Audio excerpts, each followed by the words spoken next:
Kita mulai saya di.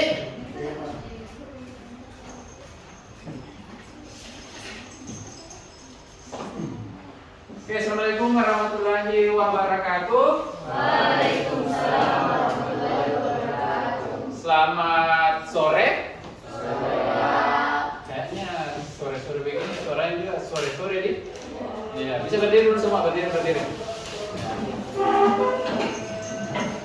Oke, sekarang untuk menumbuhkan semangatnya lagi supaya lebih fokus lagi menghadapi mendapatkan layanan ini, kita tes dulu tepuk cinta. Ya, sudah pernah dapat tepuk cinta?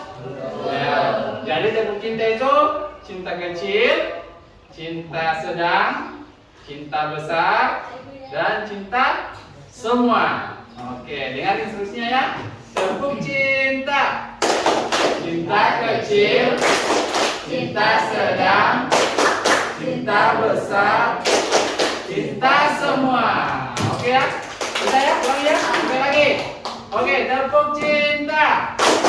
Cinta kecil, cinta sedang, cinta besar, cinta semua. Oke, tepuk tangan dulu. Jadi, walaupun kita sudah sore, walaupun ini suasananya juga panas, ya, tetapi kita harus tetap semangat untuk mendapatkan ilmu atau materi tentang pelatihan pendidik sebaya. Nah, saya fokus di sini saja ya, pendidik sebaya. Nah, dalam pendidik sebaya, nah, tentunya di sini ada yang namanya proses konselor dan konseling. Nah, ini kan pikir ya. Jadi dipikir itu diusahakan bisa menjadi pendengar yang baik untuk siswa atau teman sebayanya. Nah, jadi di sini pikir berhubungan dengan kasus-kasus yang ada di sekolah itu sebagai penghubung, bisa juga sebagai pemberi konselor atau konseling. Nah, itu yang akan dituntut hari ini supaya ada materi sedikit yang bisa kita bawa pulang, supaya nanti ketika kita memberikan layanan konseling ke teman-teman kita itu tidak salah kaprah. Ya. Jadi sebelum kita masuk materinya, kita kembali adakan aktivitas dulu. Sekarang silakan cari pasangannya dua orang. Ya, silakan. 1, 2. Ini ada yang nganggur? Ya, di sini 1 orang, di sini. 1 yang mana ya? Oh, nanti berpasangan sama saya ya. Oke, silakan berdiri dulu, berdiri. Ya, berdiri kembali. Nah, silakan berhadapan dengan pasangannya masing-masing. Ya, kita di sini lagi kita. Atau di sini lagi, ya biar nih. Oke. Tahu permainan swing? Tahu. Gunting, batu, kertas. Ya, kalau ya, kalian sudah tahu lah siapa yang menang di antara 3 itu. Jadi, hitungan ketiga silakan swing. Yang menang silakan angkat tangannya. Ya, yang menang yang angkat tangannya. 1, 2, 3. Yeay. 1 kali. 1, 2, 3. Oke, siapa yang menang? Angkat tangannya yang menang. Yang menang, ingat instruksinya. Yang menang itu adalah posisi A. Posisi A ya. Jadi yang kalah itu posisi B. Oke, silakan dulu kembali. Ingat posisinya ya. Ya. Silakan atur posisinya. Baku hadapan. Ya, baku hadapan. Anggap saja kalian sedang bercerita. Ya, anggap saja kalian sudah dalam posisi ingin bercerita ya. Oke, instruksinya dengar saya kembali. Posisi A, silahkan kalian bercerita apapun ceritanya. Terserah mau cerita apa. Posisi B, silahkan bagaimana caranya supaya kalian itu masa bodoh dengan ceritanya temanmu. Terserah mau kalian bikin apa, terserah. Yang jelasnya kau tidak peduli dengan ceritanya si A. Oke ya, paham ya? Ya, silakan. Posisi A silakan bercerita, silakan laksanakan.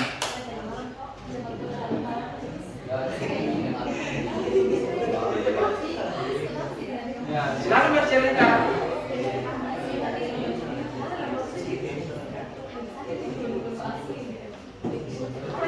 Pokoknya ceritakan bagaimana caranya supaya si B bisa tertarik mendengar cerita.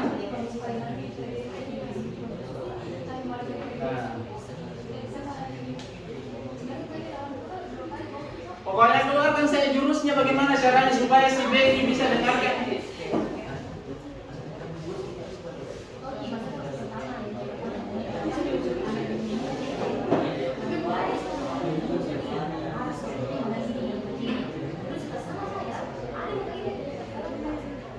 Sudah? Sudah. Oke, sekarang tukar posisinya. Si B yang bercerita, si A yang masa bodoh.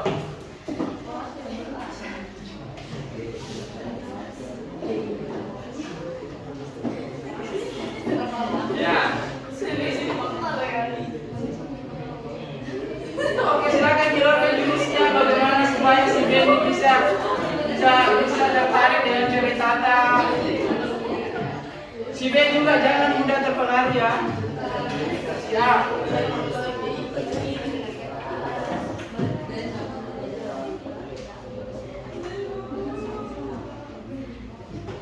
Oke, sudah? Sudah, oke, kembali ke posisinya masing-masing. Oke. Di antara aktivitas tadi, adakah momen di mana si A atau si B mendengar cerita kita? Ada? Ada? Ada yang di sini didengarkan ceritanya tadi? Ya, ya. Kenapa bisa didengarkan ceritanya? Karena mungkin Adnan merasa bahwa itu kondisi saat itu masih sedikit sekali. Oh, jadi Adnan sudah merasa emosinya sudah terpengaruh. Ya, di sini ada yang tidak didengarkan sama sekali? Ada? Yang tadi ada yang tidak didengarkan sama sekali? Ini didengar atau tidak tadi? Bagaimana perasaan waktu tidak didengar? Hah? Bisa dijelaskan dulu. Bagaimana perasaan kita ketika kita mau cerita dan tidak didengar? Sakit, Pak. Ya, bisa berdiri supaya dijelaskan. Sakit, Pak. Ya, ada perasaan sakit. Nah, emosi tidak? Emosi pasti ada, Pak. Tapi ya kan dia bilang negatif, Pak. Jadi di sini ada perasaan emosi yang keluar itu rasa sakit. Terus ada rasa kecewa. Dan ada juga rasa mungkin ini orang kenapa sih datang-datang maka capek cerita di sini. Begitu gayanya, tidak ada responnya. Nah, di sini semua yang terjadi di kalangan kita. Banyak teman-teman kita kasih mau cerita. Banyak teman-teman kita yang butuh tempat cerita. Tetapi yang pertama tidak direspon. Yang kedua, ya mungkin tidak dapat gestur yang baik dari temannya, dari kontak matanya, dari posisi tubuhnya, dari gestur dia menerima ceritanya temannya, ya itu semua adalah perilaku-perilaku yang membuat orang menjadi tidak nyaman ketika kita mau bercerita. Nah, disinilah tugasnya PR, ya tugasnya anak PR menjadi pendidik sebaya, menjadi seseorang yang mungkin bisa menjadi tempat curangnya teman-temannya. Oke. Nah, jadi dari aktivitas tadi terjadi reaksi antara A dan B. Oke, dari ya saya ucapkan selamat datang ya yang baru datang. Jadi dari aktivitas tadi kita sudah belajar bahwa ketika kita mau cerita kita butuh yang namanya pendengar yang baik. Sudah menjadi pendengar yang baik tidak? Yakin? Sudah ada teman yang sudah dikasih?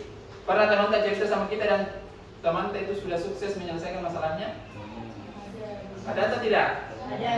Ada pernah? Coba bisa diceritakan sedikit bagaimana aksinya, bagaimana aktivitasnya? Ada? Ya, ada yang bisa karena saya dulu Pak ada dulu temanku begini kabur dari rumah, terus datang sama saya cerita, saya kasih solusi begini, datang seperti ini dan alhamdulillah itu sudah kembali lagi gara-gara bersyukur itu kasih masukan seperti ini. Ada tidak seperti itu? Ada. Ya, begini. Kita dengar dulu kisahnya Doni. Selama pengalaman saya dulu memiliki teman yang dimana teman saya itu memiliki masalah di sekolah, lalu saya. Kemudian teman saya ini dia dekat dengan saya, tetapi dia tidak ingin cerita kecuali hanya saya. Kemudian teman saya ini kabur dari sekolah dan tidak mau ingin kembali karena pelanggarannya yang lumayan berat. Akhirnya dia malu dan kurang percaya diri. Sampainya di rumah, dia juga tidak ingin di rumah. Dia ingin pergi dari rumah juga karena orang tuanya yang bersifat keras atau didikannya yang keras, jadi dia tidak ingin di rumah. Jadi dia tuh kabur lagi kembali ke sekolah, tapi dia sembunyi-sembunyi ketemu sama saya. Terus saya pancing-pancing, kemudian dia mau mengikuti apa kata saya, kemudian dia kembali pertama ke rumah, berbicara dengan orang tuanya, kemudian kembali ke sekolah dan akhirnya sekarang sudah baik. Terutama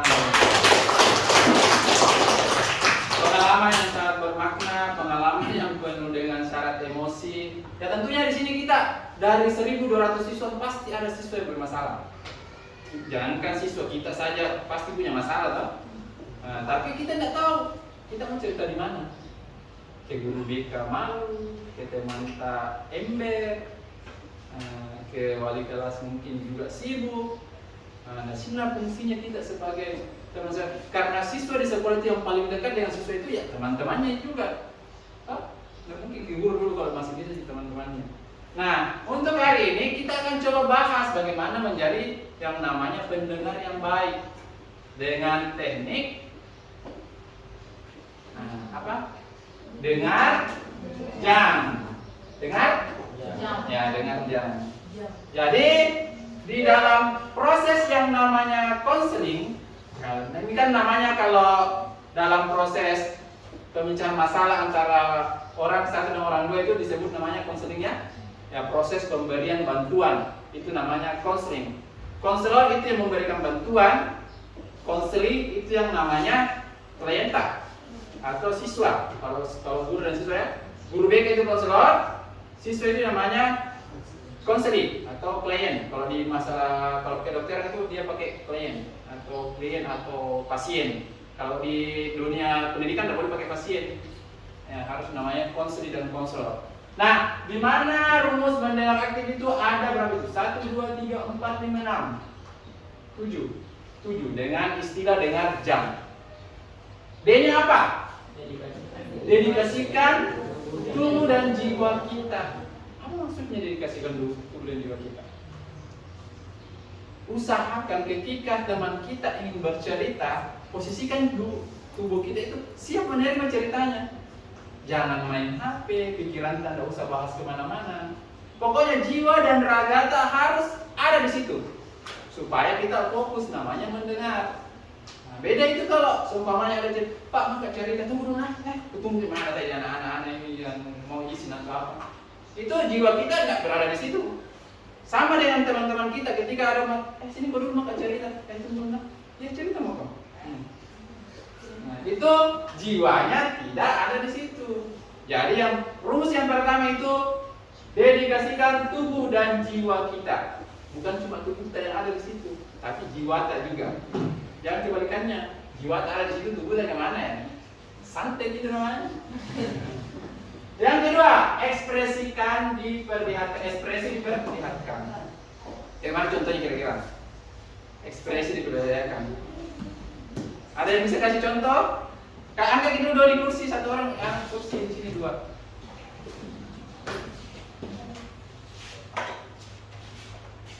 Ya satu bi, jadi menghadap ke kamera.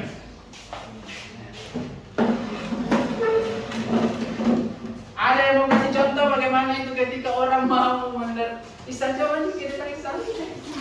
Pasangan apa? Iya, pasangannya. Oke. Di sini hari ini kita praktek konseling juga nanti ya. Supaya kita tahu. Nah, kira-kira Isan ceritanya mau cerita bagaimana ekspresinya Najwa ketika Isan mau bercerita. Ekspresi yang baik itu seperti apa sih? Nah, dia mau bilang, maka cerita ada masalahku. Ya.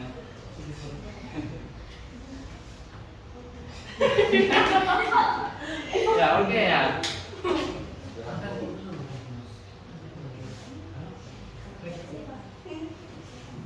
Ya usahakan fokus jiwa dan tubuhnya dan jiwanya harus fokus ketika ingin menjadi pendengar yang baik. Najwa siapa namanya? Ya. Saya mau. Ya kita mau kebalikannya. Iksan. Mau kan cerita. Apa? Sedih sekali hidupku ini. Nggak bisa weh. Karena lupa kan sih. Ya, itu salah satu mencerminkan ekspresi yang ingin mendengarkan, ya. Excited. Oh, kenapa bisa? Ya, itu salah satu ya, ekspresi ya. Kembali lagi pertanyaan, nanti kita praktek satu-satu. Biar kami bersini. Nah, ekspresi itu apa yang diperlihatkan? Bisa wajah, ya, bisa gestur, nada bicara. Kan ada tuh, gimana Kak Jen? Apa cerita bro? Nah, itu sama saya kayak apa sih ini orang mau sedih datang di sini tiba-tiba jengkel gitu. Nah, biasanya seperti itu. Nah, yang ketiga, netralkan posisi. Bagaimana sih posisi yang netral? Tidak membela satu pihak. Tidak membela satu pihak. Ya. Jadi sebagai pendengar yang baik, ketika kita mendengarkan permasalahannya seseorang, jangan justifikasi terlebih dahulu, jangan tiba-tiba menyimpulkan. Dengar dulu semuanya dan jangan ada di posisinya ini ya, mentang-mentang termampu cerita, memang tong itu orang nggak bisa menentu dipercaya. Tunggu gitu. Nah itu kan pendengar yang baik itu tidak netral. Usahakan dengar dulu semuanya. Nah, baru kita ambil namanya sikap.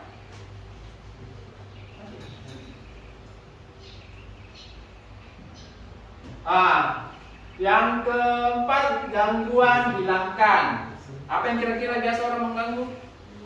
HP, apalagi orang di sekitar kita. Ya usahakan cari tempat-tempat yang mungkin orang bisa nyaman untuk cerita. Kan makanya di BK itu ada namanya konseling individu. Walaupun di sana panas, jarang dipakai ya makanya di sana itu yang sering dipakai itu ya meja panjang saya toh. Nah, di situ yang paling walaupun di sebelahnya ribut bagaimana orang beraktivitas, tapi usahakan gangguan dihilangkan. Usahakan cari tempat yang netral. Dan selanjutnya, amati isi pembicaraan. Apa yang dibicarakan ke orang? Apa intinya? Apa yang poin utamanya yang mau disampaikan? Terus yang berapa ini? 6 ya. Respon. Respon Ki. Jangan gitu cerita orang. Oh iya. Respon Ki apa iya? Kenapa bisa begitu deh? Merespon Ki dengan ekspresi kah, dengan gestur kah, dengan apa? Dan yang terakhir, jangan dipotong. Usahakan itu kalau orang cerita, jangan potong-potong kayak waktu orang tahun. Ya, usahakan clearkan dulu semua. Ya? Nah ini yang menjadi patokan kita nanti sebagai calon pendidik sebaya. Kita harus punya kemampuan yang namanya pendengar aktif atau pendengar yang bisa memposisikan sebetul-betulnya menjadi pendengar. Ya, oke sampai di sini kita paham ya? Ada yang mau ditanyakan? Ya. Oke, kita lanjut. Keterampilan mendengar aktif. Keterampilan mendengar aktif itu macam-macam. Ini dalam proses konseling ya, bukan masalah pembelajaran. Beda lagi kalau konsepnya pembelajaran. Oke, keterampilan mendengar aktif. Di sini Anda akan menjadi seorang konselor ceritanya, ya, atau guru BK atau pendidik sebaya namanya kalau di PIKR. Nah, keterampilan mendengar aktif itu ada berapa nih? 5. Keterampilan membuka percakapan. Ada yang tahu bagaimana itu maksudnya keterampilan membuka percakapan? Ada? Keterampilan membuka percakapan. Pernah memulai percakapan? Pernah? Sama orang yang tidak dikenal sekalipun? Ya, bagaimana cara memulai percakapannya? Basa-basi tak bagaimana? Ya. Kalau kayak orang yang sudah dikenal itu lebih kesapaan, tapi biasanya kalau yang sudah saling akrab ataupun akrab desain tuh lebih ke kayak mengajak gitu. Ya kayak mau cerita apa hari ini seperti itu. Ya, jadi kalau dalam dunia konseling atau konselor atau semacamnya, keterampilan membuka percakapan itu disebut dengan attending. Ketika seseorang ingin bercerita sama kita, ketika seseorang ingin menceritakan kisahnya atau permasalahannya sama kita, jangan langsung ke inti permasalahan. Kenapa kok? Jangan langsung tanya begitu. Jangan langsung bilang, kenapa memang kok tadi kan? Itu kan langsung, apakah ini langsung jatuh ya? Kita harus pintar yang namanya keterampilan membuka percakapan. Ada namanya attending. Basa-basi Ki. Bagaimana kabarmu hari ini? Iya Dik, bagaimana kegiatan? Akhir-akhir ini sering dimurung kuliah. Gak bisa diceritakan kenapa dimurung hari ini. Kan orang merasa koneksi dulu harus dibangun sebelum koreksi. Nah itu anunya. Koneksi dulu baru koreksi. Nah, kan biasa itu guru-guru bertanya kalau ada orang yang terlambat di depan, contohnya ya, tiba-tiba ini lagi tiap hari terlambat. Tapi besok-besoknya terlambat terus lagi walaupun sudah dimarahin. Beda itu kalau dijadikan dulu koneksi baru dikoreksi orang. Jadikan dulu basa-basi jika kayak ini. Saya apresiasi di hari ini bisa datang ke sekolah walaupun jamnya sudah lewat. Tapi sebagai pertanggungjawaban ini nak ya. Ini menjadi penghargaan apresiasi juga sama kita. Yang penting hadir di sekolah pun terlambat. Tapi dalam intinya harus divalidasi kesalahannya. Jangan dibenarkan. Karena kalau kapan membenarkan yang salah berarti itu kalian sudah diskonsensus sama konseling. Yang kedua, keterampilan bertanya. Keterampilan bertanya. Di sini pintar lagi semua bertanya. Kalau tersesat Ki, bertanya lagi. Di sini dalam dunia konseling ada dua keterampilan, yaitu pertanyaan terbuka dan pertanyaan tertutup. Bagaimana sih pertanyaan terbuka? Apakah sambil buka baju bertanya atau apa? Nah, jadi pertanyaan terbuka adalah pertanyaan yang jawabannya tidak singkat. Bisa tidak dipertanyakan? Bagaimana perayaan akhir-akhir ini kayak murung di kuliah? Bisa diceritakan bagaimana masalah apa yang terjadi? Beda itu kan bertanya, kenapa kok? Apa merasa? Sedih Pak. Kayak itu kalau pertanyaan tertutup, intinya satu dijawab keluar. Ya? Kalau pertanyaan terbuka itu pasti panjang jawabannya. Jadi usahakan Ki cari kosakata yang bisa membuat konseling itu bisa bercerita. Itu yang namanya pertanyaan terbuka. Jangan Ki bikin pertanyaan yang jawabannya hanya ya tidak. Mentok itu konselita. Nah di sini dalam proses konseling tujuannya adalah untuk memandirikan teman tak, bukan kita yang sebagai obatnya. Bukan kita yang menjadi solusinya, kita hanya menjadi mediator supaya itu orang bisa mandiri dalam mengambil keputusan. Ya? Kita bukan dokter. Dokter pun saja mau dikasih obat belum tentu bisa sembuh, apalagi yang kata-kata saja. Jadi usahakan dalam proses konseling, kalau saya dalam praktekku dalam konseling itu, ku kasih semua gambaran dampaknya masa depan. Bagaimana kalau ini mau ambil ini, terserah kau yang mana mau ambil. Kalau saya kasih opsi. Kalau saya melakukan namanya konseling, saya tidak menuntut harus kau berubah besok nah. Harus kau cepat datang 7.30, datang ke di kelas menyapu, tidak perlu ke kelas sampai 1 minggu. Nah itu saya tidak bisa kasih seperti itu. Karena itu yang namanya ultimatum. Ya, beda dengan kalau kesadaran. Kalau saya kasih gambarkan kok, terserah kita mau datang jam berapa, tapi kalau datang ke jam berapa ini mau dapat.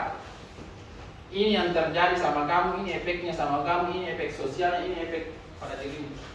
Sehingga orang bisa mandiri, oh ternyata kalau begini Kak, ya begini yang dapat. Oke, lanjut.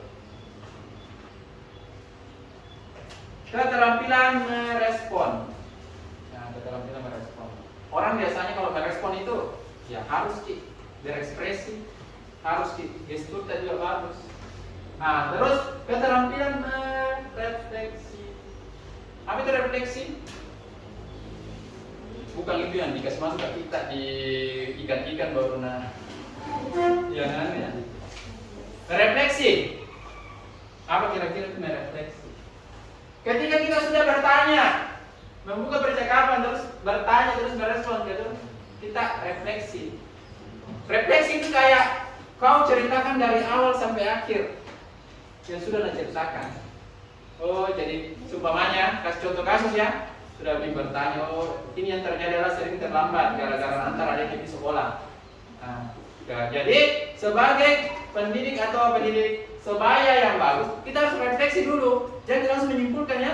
Refleksi. Jadi begini nak, jadi aku tangkap ini kita ini tidak pernah datang cepat karena sering antara desa terus banyak kegiatan kalau pagi di kalau menjadi iya berarti kita bisa simpulkan kira-kira kalau begini nih yang terjadi apa solusinya baru disimpulkan sama-sama.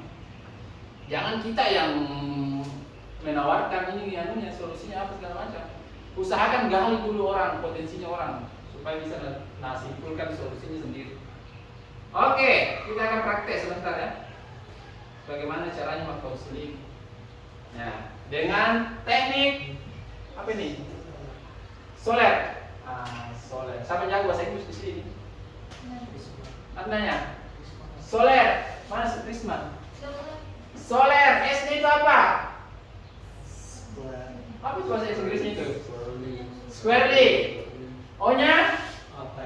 Open pasture. L-nya? Ring. Ini ya? E-nya? Dekote. R-nya itu? Bisa saya butuh 2 orang dari sini. Nah, tak apa-apa namanya ini. Belajar cek di sini gitu deh. Bercontoh saja dengan postur yang seperti ini. Oke? Ada yang bisa? Doni. Ya, Doni silakan Doni dulu. Dengan pasangannya siapa pasangannya Doni? Ya. Oke. Satu tips ya dalam menjadi konseling yang bagus ketika ingin mendengarkan masalah satu orang atau menjadi coba berdiri sebentar. Jangan berhadapan seperti ini ketika kita mendengarkan cerita ya. Karena kalau seperti ini posisinya kayak interogasi namanya. Ya, harus miring. Nah, itu saja. Ya. Kalau bisa baku DP begini lebih nyaman lebih akrab. Oke. Apa yang seperti menghadap murid secara langsung dalam posisi yang terbuka. Bagaimana posisi yang terbuka? Hah? Posisi yang terbuka itu mas? Nyaman ya? Terbuka itu berarti menghadap ke bicaranya.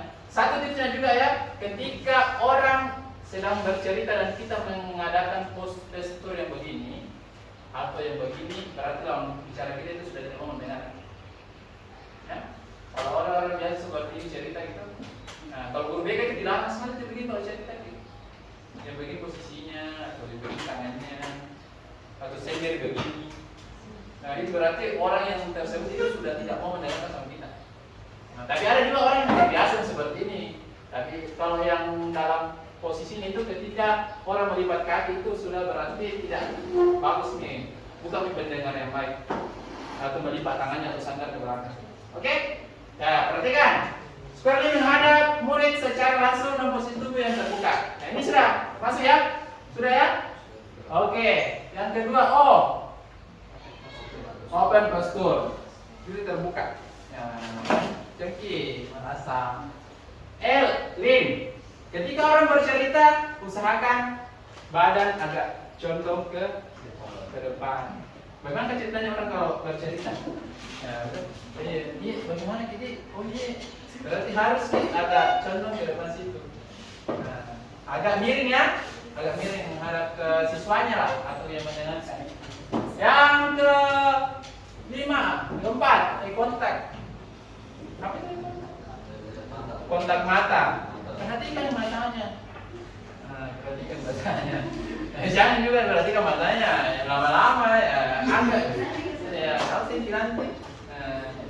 Nah, satu kunci dari psikologi itu ada biasanya buku saya baca.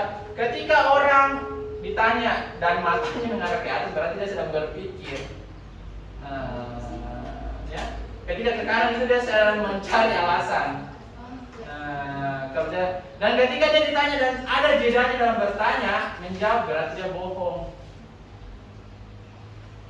Kalau ditanya langsung. Kalau Ya, berpikir.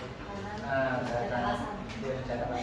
Ketika dia ditanya dan ada jedanya sekitar bertanya, ya ada kecenderungan dia berbohong. Nah, itu dari psikologi. Yang keempat adalah relax. Ya, usahakan dengan relax saja. Tidak usah terlalu tegang. Tapi jangan begini kan? Atau jangan begini. Cek. Maaf ya, bisa keringat kedekau. Itu semua bagian dari soler, namanya teknik soler dalam dunia konseling. Ada di sini jadi mau jadi psikolog? Ada yang mau jadi psikolog di sini? Ada psikolog.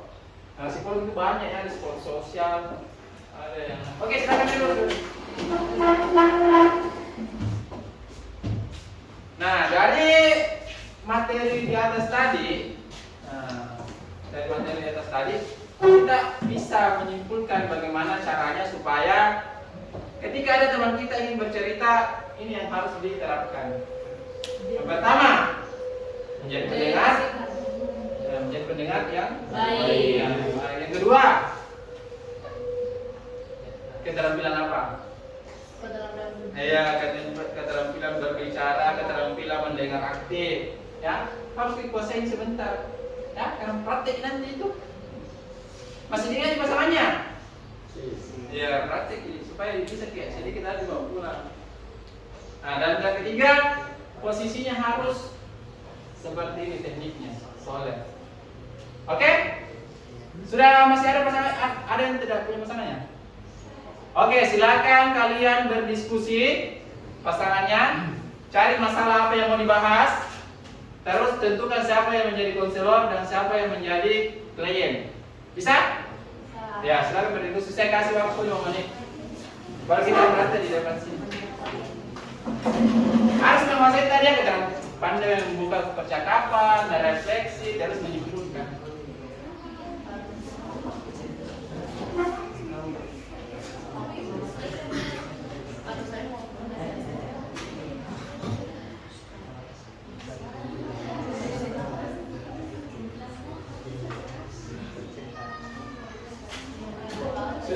Sudah ada yang bisa berani tampil di depan?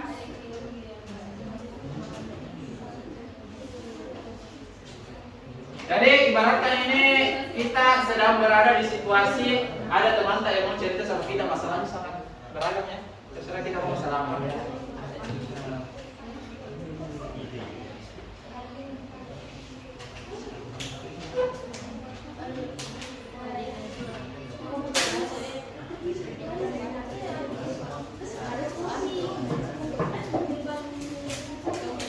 Oke, sudah ada yang mampu memperhatikan? Bisa nih? Ya. Oke, beri aplaus dulu untuk teman.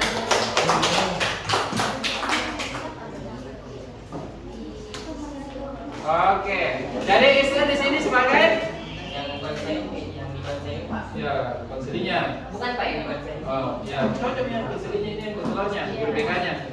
Oke. Oke, perhatian dulu teman yang lain. Kasih garis suara tadi. Ya.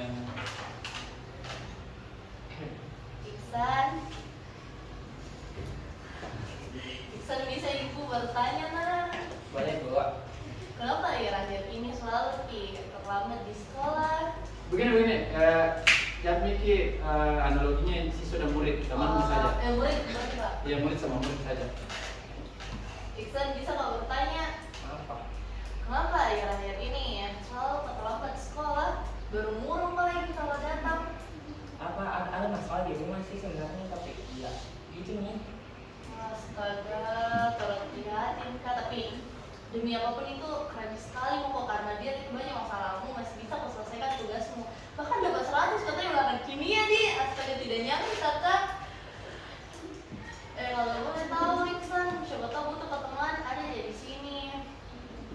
bisa mungkin ya cerita mau kasih ke solusi. Gimana sih itu masalahnya tuh kayak masalah keluarga ya kita kan bisa kita ke orang. Ya, ada apa-apa sih mengerti apalagi kita lagi kantor privasimu. Tapi mungkin siapa tahu bisa kok saran daripada mau terus kok. Gimana sih sebenarnya tuh dengan juga itu di rumah sekarang tuh lagi tidak baik lagi ya orang tua begitu ya lagi ya tidak baik ceritanya lagi yang soal tadi kayak ada yang soal tadi beda jadi dulu nggak boleh ke mana. Kalau saya saranku adalah itu kan privasimu, tidak bisa terlalu tahu lebih dalam. Tapi ya saranku saya harus tetap semangat. Jangan kok terlalu pusing itu, karena ya kita akan ada di hal baik slow datang. Intinya adalah berdoa kok, salat kok, semoga baik di terus keluargamu dan bisa jadi juga saranku harus kasih tahu orang tuamu tentang nilaimu tadi yang bagus karena siapa tahu mungkin senangi mereka apalagi meningkat kok dan harus selalu semangat karena di sekelilingmu itu banyak yang orang baik. Ya, Pak. Ya, saran luar biasa ya, walaupun tidak mewakili semuanya, tapi sudah bagus caranya merespon, caranya menggali pertanyaan, caranya supaya orang bisa cerita dengan panjang lebar, ya. Walaupun tidak ada refleksinya, tidak ada juga evaluasinya. Nah, jadi tapi ini kan dalam proses pembelajaran. Jadi mungkin di sini kita bisa belajar lagi sama-sama, ya. Nantinya realita di kehidupan nyata itu lebih berat lagi, masalah-masalah yang mungkin menurut tidak masuk akal bisa terjadi di antara kita. Nah, jadi dari masih ada yang mau tampil? Dari bawah sini mungkin dari kelas 10. Ya, ini kelas 10 harus lebih aktif lagi supaya Kakak dulu tetap gitu. ya. Ada? Silakan. Ya. Atau ada yang mau jadi, kalau ada yang mau jadi kliennya saja, nanti saya contohkan bagaimana jadi konselornya. Ya, ada? Ada? Ada? Siapa yang mau? Doni atau siapa kah? Doni mau Pak? Siapa yang bisa jadi cerita saja, nanti saya kasih bagaimana caranya supaya keluar masalah. Yang penting jangan menang di sini. Iya, penasaran. Ada? Nesila mungkin mau jadi kliennya atau apa? Ada?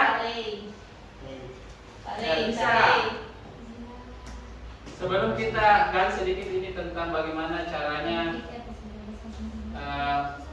supaya kita lebih kepada posisi yang baik ya. Jadi tipsnya itu ketika kita mau mengoreksi seseorang, bangun dulu koneksi. Bangun dulu koneksinya.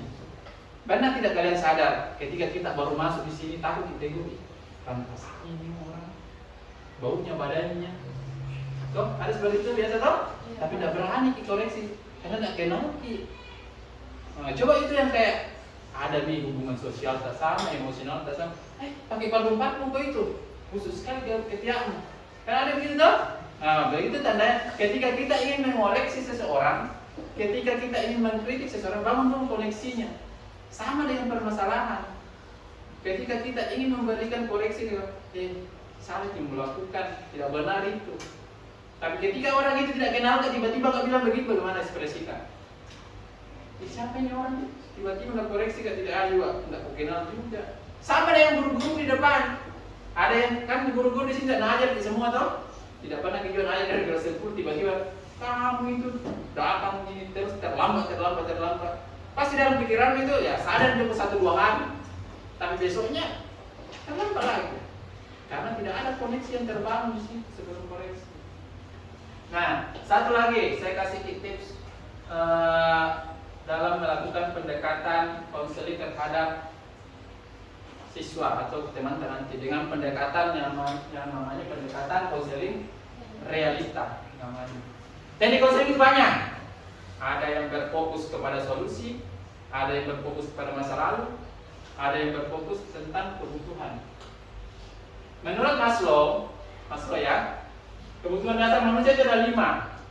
Yang pertama itu kebutuhan bertahan hidup atau survival. Ketika ini sudah terganggu akan terjadi masalah. Ya. Yang kedua, kebutuhan memperoleh kasih sayang yang diterima. Ketika kita sudah merasa tidak disayang, tidak ada responnya sama orang, pasti akan bermasalah. Ini yang menurut. Kebutuhan ketiga, kebutuhan kekuasaan untuk memiliki pengaruh. Keempat, kebutuhan akan memperoleh kebebasan. Ketika kita dikurung, merasa tidak nyaman, tidak ada ekspresi yang keluar, pasti kan bermasalah itu. Ini yang pendekatan realita ya, menurut pendekatan realita. Kebutuhan kesenangan atau joyful. Atau ketika kita sudah berada di posisi ini, ya, kalian harus identifikasi dulu. Di sini kita belajar bernalar. Kira-kira kebutuhan yang mana ini yang tidak terpenuhi sehingga orang tersebut bermasalah. Bagaimana caranya?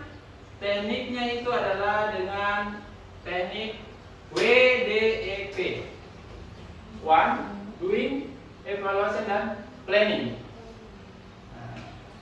What itu identifikasi dulu. Identifikasi apa sebenarnya yang membutuhkan sehingga dia berperilaku seperti itu. Contohnya, saya mau tak direspon Pak, makanya selalu tak ribut di kelas, mau tak diperhatikan. Tiba-tiba, doingnya apa yang melakukan ribut tak di kelas Pak. Ribut tak di kelas, cari tak ganggu-ganggu temanku, pikul lempar isam belakangnya. Nah, yang keempat, evaluasi. Kira-kira yang melakukan itu apa dampaknya ke pertama kali? Dia itu ikut tidak? Bahkan kau yang mendapat sendiri hukuman, bahkan guru-guru juga tidak respect sama kita. Yang keempat tentunya training. Kira-kira kalau begini melakukan, ini yang mendapat. Kalau yang begini tidak melakukan, ini mendapat. Ada yang namanya reward dan punishment. Ya. Jadi sebagai calon nanti nih kalau mau lagi lebih dalam lagi ini, datang nanti di BK bertanya-tanya bagaimana caranya. Dan jelasnya kalian sudah mengetahui itu tadi teknik mendengar aktif sama keterampilan mendengar aktif dan bagaimana caranya menerapkan Soler di dalam proses konselingnya nanti. Sampai sini ada yang mau bertanya? Ya, ada yang mau bertanya? Tidak ada? Oke? Sudah tidak ada yang mau ditanyakan? Atau sudah mengerti nih semua? Atau masih ada yang mengganjal di pikiran tak? Bagaimana caranya sebenarnya mengkonseling itu Pak? Apa resikonya? Yang pertama yang harus dijaga dalam dunia konseling itu adalah yang pertama asas kerahasiaan. Tidak boleh diember. Kapan diember sudah reputasi tak sudah tidak pasti baik. Yang kedua adalah asas keterbukaan. Harus keterbuka kalau mau cerita, jangan biarkan ditutupi. Karena salah ambil solusi gitu. Yang keempat asas kesukarelaan, ketiga kesukarelaan. Harus suka dan rela memang. Dan harus yang keempat itu asas kemandirian. Harus bisa mandiri setelah konseling. Jadi itu tadi yang pertama itu yang paling penting adalah asas kerahasiaan. Ketika kita mendapat kasus, usahakan ketika kalau disebutkan ke teman-teman tak pakai inisial. Iya, inisial namanya. Kalaupun ada dokumentasi tak, usahakan jangan menghadap ke kamera. Ya, ketika kita mengkonseling. Kalaupun menghadap ke kamera, tutupi mukanya pakai apa, di blur atau di stiker. Karena itu adalah privasinya orang. Ketika kita sudah menghadapi yang namanya, kalau itu bocor berarti asas kerahasiaan sudah hilang. Dan itu tidak bisa dikatakan kategori konseling kalau bocor. Ya. Nah, pokoknya nanti kalau kalian mau nanti masuk psikologi atau psikologi pendidikan, nanti bakalan lebih banyak lagi, mudah begini tebalnya bukunya. Mulai nanti itu dibahas mulai dari Anda lahir sampai Anda mati. Itu namanya teori kepribadian.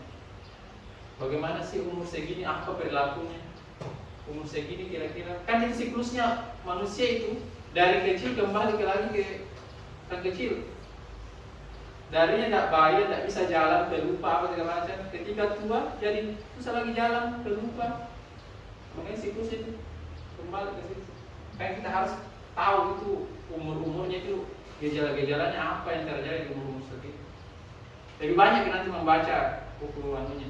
Nanti kalau selesai dari sini yang jelasnya nanti sebagai calon pendidik sebaya, usahakan itu tadi yang harus kita kuasai. Jangan dikecewakan orang yang ingin bercerita sama kita. Karena orang yang datang bercerita sama kita itu berarti dia punya harapan sama kita supaya bisa didengarkan. Banyak di kasus di sini tidak didengarkan, tiba-tiba pindah sekolah, tiba-tiba ada yang minum minuman keras, padahal dia butuh teman cerita gitu. Bahkan yang lebih parah itu meninggal almarhum. Ya, padahal dia itu cuma butuh saya teman cerita, dibully di kelasnya. Nah, itu jadi tugas kita semua, identifikasi orang-orang seperti itu di kelas. Jangan biarkan orang-orang seperti itu menjadi lebih dalam lagi ketika dilihat saja.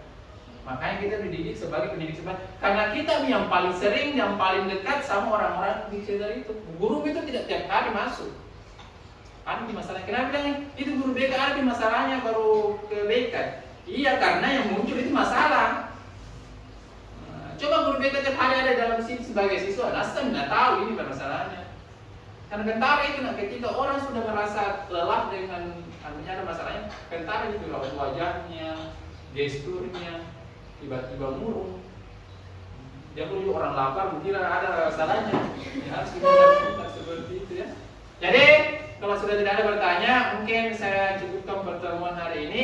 Mudah-mudahan ilmunya bisa kita terapkan, bisa kita bawa nanti ketika kalian menjadi konselor sesungguhnya di dunia nyata. Ya, di sini teman-teman ada lagi 1000-an loh. Banyak yang terjadi di kalangan mereka. Ada yang putus cinta, ada yang tidak diakui, ada yang merasa selalu sakit itu juga yang selalu sakit di UKS. Itu juga konseling itu ya. Apa yang terjadi sama kita? Kenapa bisa sampai ada di rumahnya pukul orang tuanya atau apa? Bisa kita cerita. Orang yang sering ya, itu kadang itu harus yang namanya guru BK itu yang menjadi konselor itu harus yang namanya kritis ya, bukan masalah kritis yang mau sota ya. Kita tahu jangan biarkan masalah-masalah itu terjadi sama teman-teman kita. Kasihan kalau kita sudah punya keterampilan untuk menyelesaikan masalah, silakan pergunakan itu. Jangan untuk diri kita saja. Sama saya, kalau pulang dari rumah itu masalah dibawa, masalahnya anak. Tentunya istri guru BK juga. Jadi itu yang dibahas sama-sama saja di rumah. Ada siswa begini, kira-kira diapain itu dia. Ini masalah ini saya bahas di rumah, permasalahannya orang. Padahal masalah di rumah lebih banyak lagi.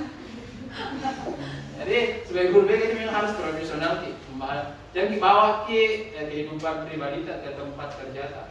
Oke? Jadi mudah-mudahan selepas dari sini kita bisa ambil ilmunya, bisa kita terapkan. Dan semoga kita bisa menjadi pendidik sebaya yang profesional. Oke? Terima kasih banyak atas waktunya dan saya kira Assalamualaikum warahmatullahi wabarakatuh. Waalaikumsalam.